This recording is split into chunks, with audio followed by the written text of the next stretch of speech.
આપ સામે જે જોઈ રહ્યા છો તે સફેદ પટ્ટો એ કોઈ ધુમાડો નથી, પણ સવારની ઝાકળ છે.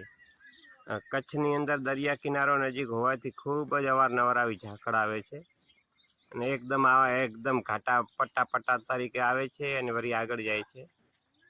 તો દૂરથી આપણને એવું લાગે કે જેસે કેમ રણની અંદર આમ સફેદ પટ્ટો દેખાય, એવું સરસ દેખાઈ રહ્યું છે.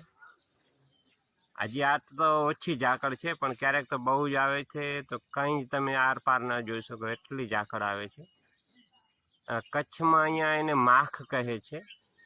ગુજરાત બાજુ આપણે ઝાકળ કહીએ, કચ્છી લોકો એને માખ કહે છે કે આજે માખ આવી એમ.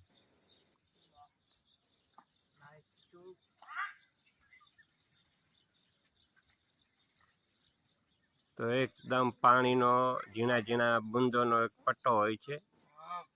આપણે થોડી વાર ઊભા રહીએ તો આપણા હાથમાં પણ પાણી લાગી જાય છે. વૃક્ષો હોય, ફૂલો હોય, એના પાંદડાઓમાં પણ આ ઝાકળ લાગે એટલે પાણી પડવા માંડે છે.